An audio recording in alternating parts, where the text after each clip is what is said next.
¿Te gusta salir de tu zona de confort? ¿Sabías que puedes salir de ella no solo cambiando de trabajo o de lugar donde vives? El asunto es que después de la aparición del telescopio James Webb en el escenario espacial, la astrofísica ortodoxa está más cerca que nunca de un fracaso grandioso. Este instrumento óptico de última generación tiene la sorprendente supercapacidad de mirar tan profundamente en el universo a lugares donde ningún ocular de ningún telescopio creado antes había llegado. ¿Qué fue lo que vio James Webb a una distancia de casi 14.000 millones de años luz, es decir, en los mismos orígenes del nacimiento del macrocosmos? Sus primeros descubrimientos ya demostraron que el conocimiento habitual sobre las posibles variantes del origen de nuestro mundo es solo un coloso con pies de barro que está a punto de derrumbarse. Pero eso no es algo malo. ¿Quién sabe? Tal vez sobre sus escombros surja una nueva teoría, más creíble. Hubble. Así que en las escuelas y universidades inevitablemente nos presentan las teorías generalmente aceptadas que supuestamente explican el origen de la humanidad o del universo en general. Eso no es sorprendente, ya que esta cuestión nunca perderá su relevancia. Recuerden al menos la ingeniosa teoría de Charles Darwin. Se dice que al final de su vida como Gogol quería destruir todas sus obras, y sobre todo su obra El origen de las especies, considerándola absurda, aunque algunos consideran que esta historia es solo una leyenda urbana. De cualquier manera, la catastrófica falta de pruebas no ha impedido que los ministerios de todo tipo sigan incluyendo el darwinismo en los programas escolares y universitarios hasta el día de hoy. Ahora está ocurriendo algo similar con la teoría del Big Bang. Simplemente se está desmoronando. Y la razón de esto es el telescopio James Webb. ¿Qué es este telescopio que ya se ha vuelto legendario? James Webb no es un simple telescopio como el de Galileo, sino un observatorio infrarrojo orbital de enormes dimensiones. Tan solo su espejo tiene un diámetro de 6,5 metros. Este colosal aparato fue creado para buscar exoplanetas y discos protoplanetarios, estudiar con más detalle los mundos acuáticos del sistema solar y sus pequeños cuerpos, así como para mirar lo más lejos posible en el pasado y finalmente entender la razón de la existencia de todo lo que hay. Y James Webb cumple con su tarea de manera excelente. Desde el verano de 2022, ha estado enviando fotografías bastante claras de planetas potencialmente habitables en los que hay agua y dióxido de carbono en la atmósfera, imágenes de gigantes gaseosos y nebulosas en cuyos brazos se están formando protoestrellas. Pero el descubrimiento más importante que ha hecho este asombroso telescopio tiene que ver con las galaxias y ya ha sentado las bases para una futura revolución cosmológica. ¿Qué sabemos sobre las galaxias? Pueden tener forma de elipses, espirales, algunas parecen lentes o tienen una barra. Algunas galaxias, en comparación con otras, son demasiado pequeñas y se llaman enanas. Y también existen objetos que no encajan en ninguna clasificación. En resumen, es una familia muy diversa. En una de esas galaxias, llamada la Vía Láctea, vivimos nosotros. En la teoría del Big Bang, las galaxias ocupan un lugar importante. Se cree que aparecieron no antes de 5.000 millones de años después de la misteriosa detonación del punto de singularidad. Pero James Webb hizo que los científicos dudaran de eso. ¿Qué es la teoría del Big Bang si hablamos de ella en un lenguaje sencillo? Hace aproximadamente un siglo, los astrónomos descubrieron que las estrellas parecían alejarse de nosotros en diferentes direcciones, por lo que concluyeron que algo debió haber dado un gran impulso a este proceso. Los científicos, con cálculos indirectos, concluyeron que hace unos 14.000 millones de años, una explosión monstruosa surgió de un punto de singularidad diminuto y caliente. Como resultado, la materia comenzó a expandirse de manera incontrolable y aparecieron las primeras estrellas, compuestas principalmente de hidrógeno y helio. Después de miles de años, estas estrellas explotaban gradualmente, llenando el espacio con metales pesados obtenidos a través de la fusión nuclear, de los cuales, a su vez, se formaban estrellas de nueva generación. Luego los astros se unieron en galaxias, y todo esto estuvo acompañado por la expansión permanente del espacio. Posteriormente, este largo proceso fue llamado la teoría del Big Bang. Pero, ¿es correcta? Todo en el universo tiene una evolución, ya mencionamos la evolución estelar, pero también existen etapas de desarrollo para las galaxias. Según los teóricos del Big Bang, en los primeros miles de millones de años tras el origen del universo, no podían formarse galaxias ni conglomerados de ellas. En las primeras galaxias, las estrellas solo podían estar formadas por hidrógeno, helio, litio y quizá berilio. Estos elementos, según los cálculos de los científicos, aparecieron durante el Big Bang literalmente de la nada. Pero James Webb destrozó por completo estas teorías. Logró llegar a los orígenes de la formación del universo y ver allí algo completamente diferente a lo que se esperaba. A una distancia de más de 13.000 millones de años luz, los científicos vieron galaxias bastante maduras con una alta metalicidad y una enorme cantidad de estrellas. Simplemente eso no podía ser, pero no se puede discutir con las pruebas fotográficas. ¿Qué significa esto? En resumen, o el universo es mucho más antiguo y la formación de estrellas metálicas ocurrió antes, o la teoría del Big Bang no resiste la crítica. Durante todo este tiempo creímos en una burbuja de jabón. Es decir, tendremos que mirar aún más lejos para comprobar si estas afirmaciones son correctas y, finalmente, encontrar galaxias pioneras, esféricas o elípticas. De hecho, James Webb actualmente combina con éxito las funciones de un telescopio y una máquina del tiempo, con la que los escritores de ciencia ficción soñaron durante tanto tiempo. Su mirada se adentra cada vez más en las profundidades del universo en busca de la verdad cosmológica, encontrando objetos que dejaron de existir hace mucho tiempo. Pero, ¿qué está destinado a encontrar en esa oscuridad más antigua que la propia antigüedad? Es evidente que el cosmos guarda muchos misterios que no siempre se ajustan a nuestras ideas. Pocos saben de qué callan los astronautas que han estado, por ejemplo, en la Estación Espacial Internacional o aquellos que han aterrizado en la Luna. Quizás vieron algo que hizo que consideraran prudente cerrar la misión lunar por tiempo indefinido. No me refiero al efecto Solaris y sus alucinaciones vívidas, donde el universo se comunica con el ser humano, sino a sucesos más reales. No vamos a mencionar teorías no verificadas, solo diremos que algunos astronautas, después de muchos años, finalmente revelan fragmentos de información clasificada. Por ejemplo, en 1977, Jorge Leonard escribió un libro en el que incluyó fotografías de la Administración Nacional de Aeronáutica y el espacio que muestran objetos extraños ubicados en la superficie de la Luna. El autor afirmaba que las fotos eran auténticas y que el gobierno estadounidense las ocultaba intencionalmente al público. ¿Qué eran esos objetos? ¿Eran ruinas de alguna construcción antigua, quizás edificadas por una civilización que desapareció hace mucho tiempo? No fue hasta 1996 que representantes de la Administración Nacional de Aeronáutica y el Espacio dieron una conferencia de prensa sobre el tema, donde ofrecieron explicaciones para evitar un escándalo. Sin embargo, volvamos a las galaxias antiguas y los hallazgos extraños de James Webb. Los astrónomos evolucionistas están simplemente impactados por lo que envió el telescopio. La teoría ortodoxa sostiene que las primeras galaxias no podían tener tantas estrellas ni todos los elementos de la tabla periódica en su composición. Esto es más o menos lo mismo que sucedió con el registro paleontológico, que supuestamente prueba la teoría de Darwin. En las excavaciones, los arqueólogos siempre hallaban huesos de animales y aves ya formadas. Pero ¿dónde están los eslabones intermedios y las formas de transición que no se parecen a ningún ser en particular y que demuestran claramente el proceso de evolución de los organismos? Son muy pocos, pero eso no es problema para los científicos. Si extrapolamos la situación al campo de la cosmología, sucede lo mismo con las galaxias. Nadie ha cancelado las etapas de la evolución estelar y galáctica, por lo que ahora los astrónomos están completamente desconcertados. Muchos de ellos no están seguros y se preguntan, ¿hicieron algo bien o todo lo que se consideraba cierto es simplemente una ficción? Parecería que es momento de convocar una conferencia mundial y derrocar el modelo del Big Bang como una teoría que no resistió la crítica, pero nadie planea hacer eso. ¿Por qué? La teoría del Big Bang es el fundamento y si se destruye se derrumbará el enorme edificio que durante años se ha construido sobre ideas familiares. Por eso, los científicos de todo el mundo decidieron tomar otro camino.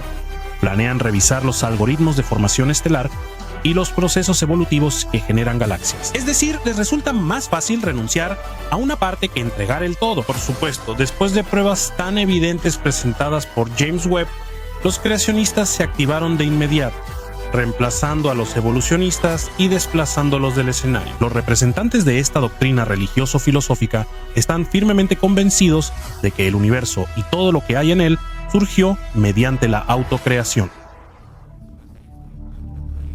En resumen, lo creó un ser superinteligente llamado de distintas formas por las personas. Pero ¿en qué pilares se sostiene la idea del Big Bang? En primer lugar, siempre se menciona el punto de singularidad, sobre el cual incluso los físicos cuánticos tienen una idea bastante vaga. Díganme, ¿cómo se puede imaginar y mucho menos describir un objeto de densidad y temperatura infinitas?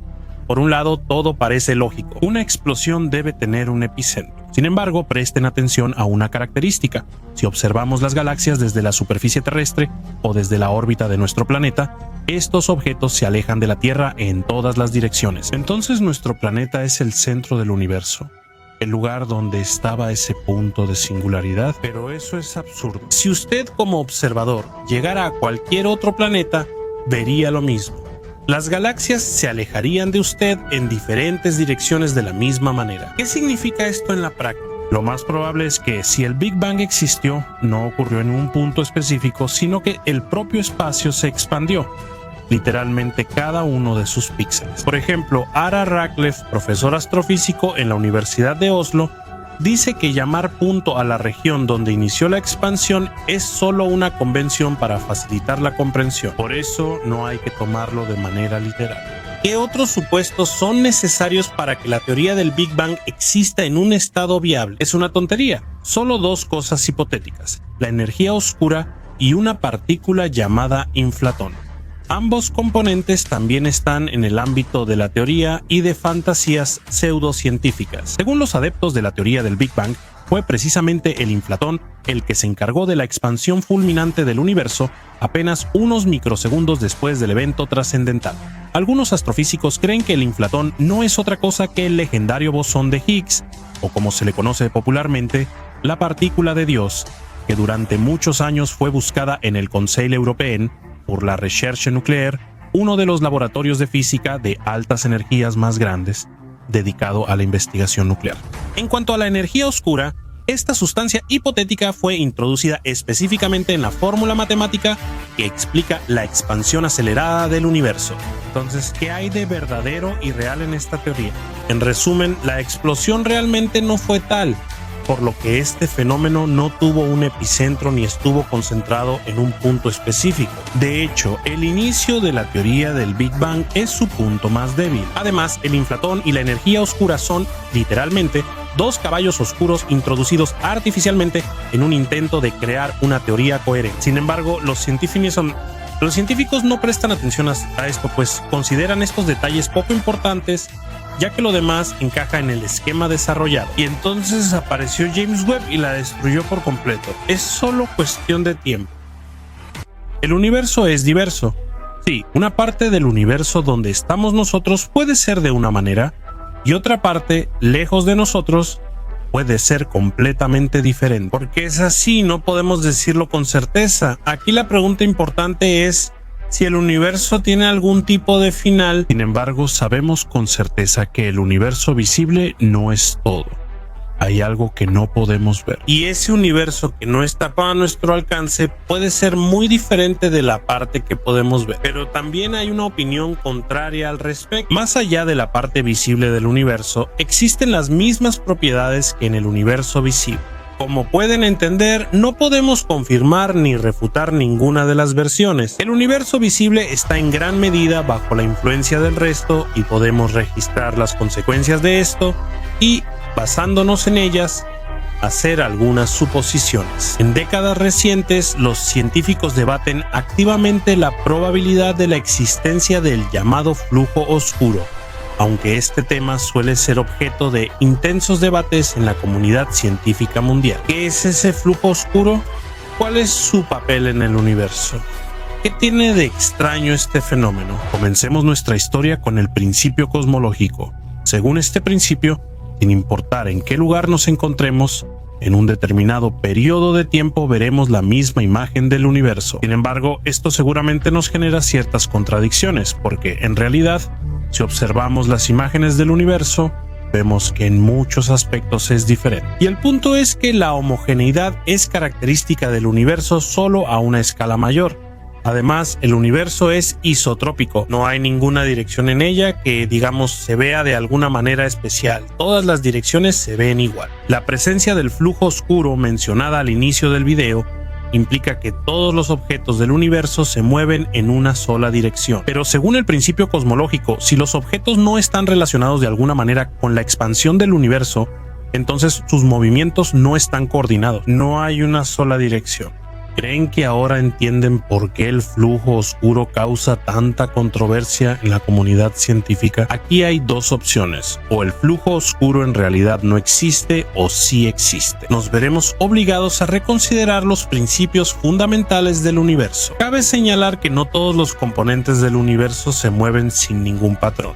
El movimiento en el universo ocurre constantemente, incluso cuando no es perceptible. O bien, un objeto puede ser estático en un nivel, pero en otro está en movimiento. Por ejemplo, podemos estar sentados tranquilamente en el sofá de nuestra casa, pero nuestro planeta se mueve en su órbita alrededor del Sol, lo que significa que nosotros también nos estamos moviendo.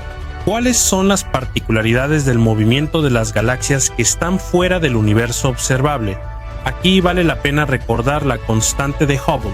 La distancia a un objeto fuera del universo observable depende de la velocidad de su expansión. Tampoco olvidemos la velocidad peculiar.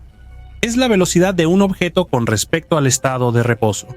En estos sistemas, normalmente el valor promedio de la velocidad es igual a 0. El movimiento de esas galaxias no ocurre como normalmente percibimos el movimiento. La expansión sucede, pero los objetos no cambian sus coordenadas. Cuanto mayor es la distancia entre nosotros y una galaxia, mayor es la velocidad a la que se aleja. Dentro de los cúmulos de galaxias también ocurren ciertas transformaciones. Entre ellas, unas galaxias ejercen influencia gravitacional sobre otras dentro del cúmulo. De esto depende cuál será la velocidad peculiar de las galaxias y cómo ocurrirá su desplazamiento. La velocidad peculiar nos permite determinar cuánto se desvía el movimiento de las galaxias de la constante de Hubble, es decir, de aquel movimiento que depende de la expansión del universo. Así, la suma de la velocidad peculiar y la velocidad que resulta de la constante de Hubble podemos llamarla la velocidad total de un objeto en el universo. Hay ciertos matices en el cálculo de la velocidad peculiar. Si los cúmulos de galaxias están lo suficientemente alejados de nosotros, no vemos el panorama completo. Solo podemos calcular la velocidad de alejamiento o acercamiento de la galaxia hacia nosotros. Cuanto más cerca esté la galaxia de nosotros, mayor será la influencia de la velocidad peculiar en la velocidad total y, en consecuencia, viceversa. El flujo oscuro del que hablamos al principio del video fue descubierto, por así decirlo, descubierto porque no es exacto, en el proceso de cálculo de la velocidad peculiar de las galaxias. Sobre el flujo oscuro habló por primera vez el astrónomo letón Alexander Kashlinsky. Junto con sus colegas, escribió un artículo científico sobre el tema. En ese entonces, los científicos, para determinar la velocidad peculiar de los cúmulos galácticos en relación con la radiación de fondo, aplicaron el llamado efecto Sunyaev-Seldovich. La esencia de este efecto es que, bajo la influencia del efecto Compton inverso, ocurre un cambio en la intensidad en diferentes partes de la radiación de fondo. La radiación de fondo actúa como una especie de limitador para la radiación electromagnética. Es decir, de hecho, no podemos ver qué hay más allá de ese límite. Como pueden entender, la radiación de fondo es muy importante para la ciencia espacial.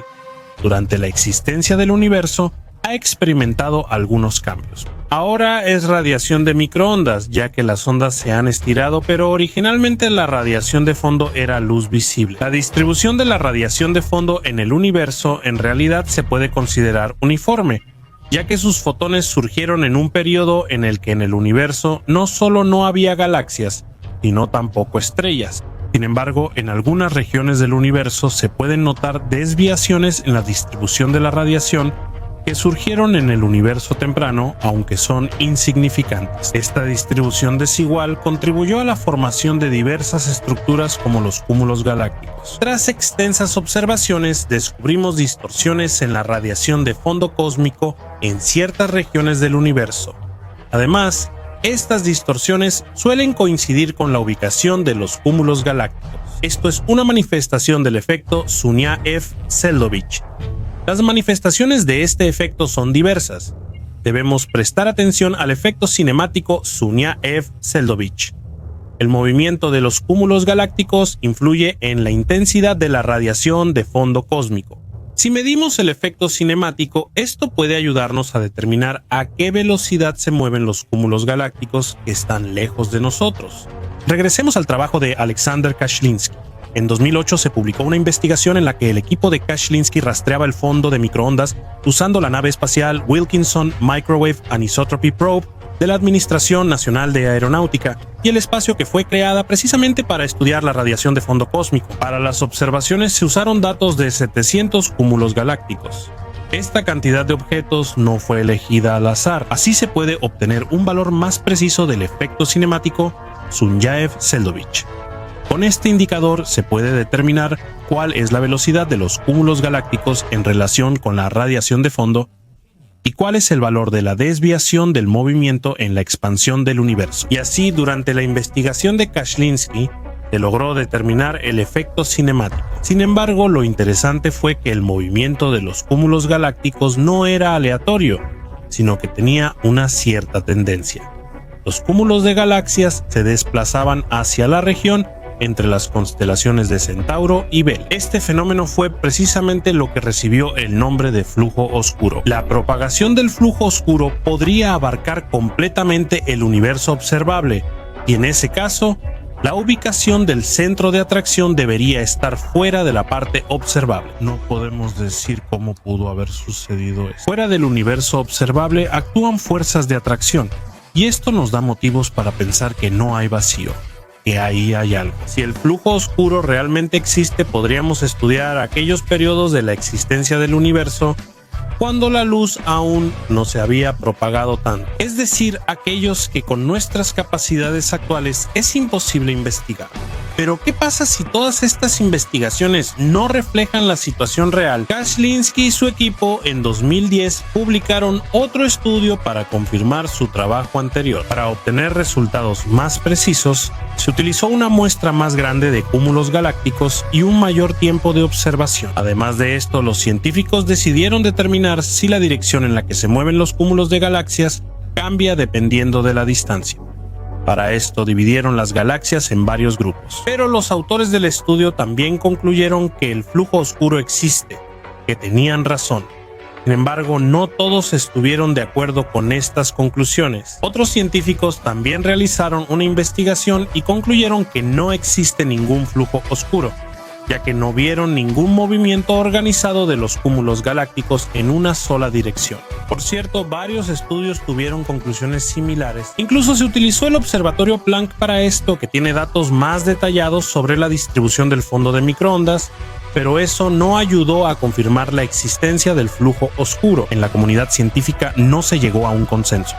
Hubo discusiones e incluso el propio Kashlinsky y sus colegas publicaron otro estudio donde nuevamente aumentaron el tiempo de observación y ya se basaron en los datos de Planck y Wilkinson Microwave Anisotropy Probe. De nuevo concluyeron que el flujo oscuro existe.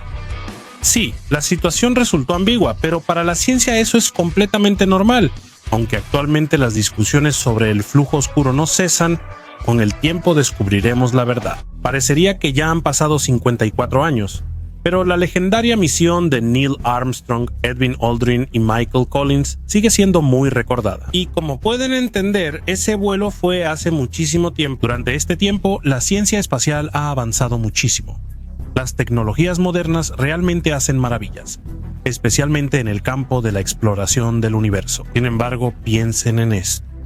La última misión para llevar a un ser humano a la Luna fue en 1972. ¿Por qué ahora no se realizan vuelos al satélite de la Tierra? ¿Cuál es la razón principal detrás de esto? Seguramente lo primero que se les vino a la mente fueron varias teorías conspirativas, como que el vuelo a la Luna en realidad fue filmado en un estudio de cine, que es la mayor falsificación de la historia y cosas por el estilo. En este video no vamos a analizarlas, pero diremos que todas se reducen a una sola pregunta. Si antes los alunizajes se realizaban con éxito, ¿por qué ahora en la era de la tecnología moderna no se puede hacer? Desafortunadamente no se puede responder brevemente a esta pregunta. La situación está lejos de ser tan sencilla como podría parecerles a los seguidores de las teorías de conspiración. Para empezar, necesitamos entender el contexto histórico en el que surgió la idea de enviar a un hombre a la Luna y la posterior realización de ese plan. Como recordarán, en ese entonces era el apogeo de la Guerra Fría,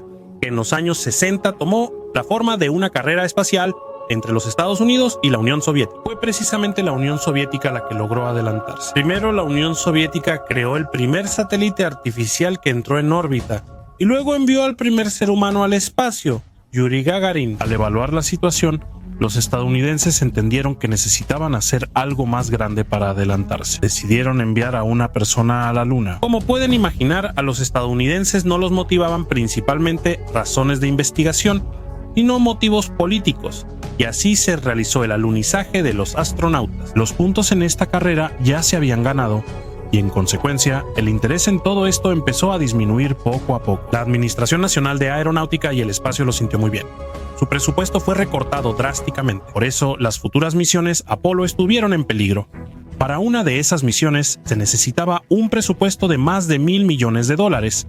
Así, la cantidad de misiones empezó a reducirse, ya que en realidad nadie estaba interesado en esto. La falta de motivación para ser los primeros o superar a otro país fue clave, ya que en el siglo XXI casi no quedaron competidores fuertes para Estados Unidos en la industria espacial. Así es como las siguientes misiones tripuladas a la Luna carecieron de sentido, por triste que suene. Y hasta ahora, incluso para la Administración Nacional de Aeronáutica y el Espacio, es difícil costear algo así financieramente. El desarrollo de un cohete puede costar unos 50 o 60 mil millones de dólares, mientras que en 2022 el presupuesto de la Administración Nacional de Aeronáutica y el Espacio fue de 24 mil millones. Y como pueden entender, en comparación eso no es mucho. Aquí surge otra pregunta. Tenemos el módulo lunar, tenemos el cohete. ¿Por qué no se puede organizar un alunizaje con todo esto? No es necesario invertir en crear estos aparatos desde cero. El módulo lunar y el cohete se desarrollaron en los años 60 para la misión Apolo. Han pasado años y esas tecnologías ya no son relevantes. El proceso tecnológico que permitía dar mantenimiento a estos objetos ha cambiado mucho durante este tiempo. Por lo tanto, garantizar la seguridad es problemático, y ahora ya no hay tantos especialistas que puedan trabajar con programas de los años 60. Actualmente, diseñar el modelo y los cohetes con tecnologías modernas es la opción más óptima y requiere un presupuesto relativamente menor. La Luna ahora cumple un papel distinto al de los años 60, cuando era vista como una herramienta para lograr objetivos políticos. Ahora es uno de los principales objetos de investigación científica. Se están organizando una enorme cantidad de misiones a la Luna. Por ejemplo, la Estación Interplanetaria Automática China Chang'e 5 recolectó muestras de suelo lunar en el año 2020. También hay muy buenas noticias para nosotros. La Administración Nacional de Aeronáutica y el Espacio planea para finales de esta década enviar a una tripulación de astronautas a la Luna, entre los cuales estará la primera mujer. Ella es Christina Koch y tiene el récord del vuelo espacial más largo entre las mujeres. 328 días, 13 horas y 58 minutos. En abril de 2023, la Administración Nacional de Aeronáutica y el Espacio la presentó como uno de los miembros de la tripulación para la misión Artemisa. Koch ocupará el puesto de especialista de vuelo. En la misión Artemisa 2 se planea un vuelo lunar, mientras que Artemisa 3 buscará aterrizar directamente en el satélite terrestre. Después de esto, la Administración Nacional de Aeronáutica y el Espacio planea llevar a cabo planes aún más ambiciosos. Crear una especie de estación de investigación donde se pueda permanecer durante un largo periodo de tiempo para realizar diversas pruebas, experimentos y cosas por el estilo. Cabe señalar que ya se planeaba enviar astronautas a la superficie de la Luna en el año 2024, pero en 2021, tras intensas discusiones, se tomó la decisión de posponer una misión de tal magnitud. El ritmo de preparación no correspondía con los plazos establecidos. Como resultado, obtuvimos una nueva fecha, el año 2028. Al mismo tiempo, la Casa Blanca ordenó acelerar el proceso. En los últimos años, entre los estadounidenses comenzó a crecer el interés por la Luna y, en general, el deseo de revivir el espíritu de aquellos tiempos en los que la gente observaba con asombro el aterrizaje de la primera tripulación en la Luna. Regresemos a Artemisa 3. Como parte de la misión, se planea aterrizar una nave con astronautas en la región del Polo Sur. Los astronautas deberán realizar 4 caminatas directamente en la superficie del satélite de la Tierra. El objetivo principal es explorar el relieve, hacer pruebas y recolectar muestras de hielo de agua, tarea bastante difícil. Antes de comenzar una misión tan importante, era necesario realizar 2 vuelos de entrenamiento para que durante el vuelo real todo saliera bien. En el año 2022 fue el primer vuelo de prueba y para el 2024 está programado el segundo. Si la primera vez el vuelo se realizó sin astronautas, al año siguiente estarán a bordo. La dinámica de preparación para la misión ahora es positiva, ya que en la Administración Nacional de Aeronáutica y el Espacio están trabajando a un ritmo acelerado.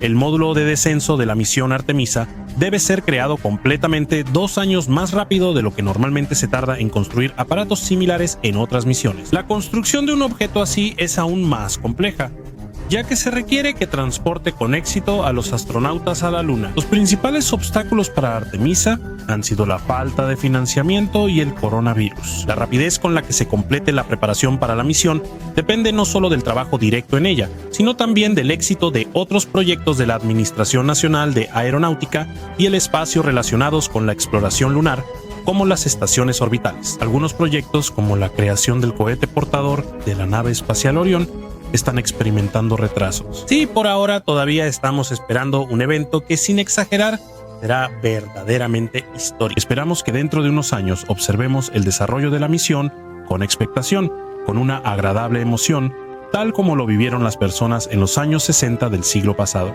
¿Y usted qué piensa? ¿Cuánto falta para que los astronautas aterricen en la Luna? ¿Y dónde veremos la transmisión en vivo?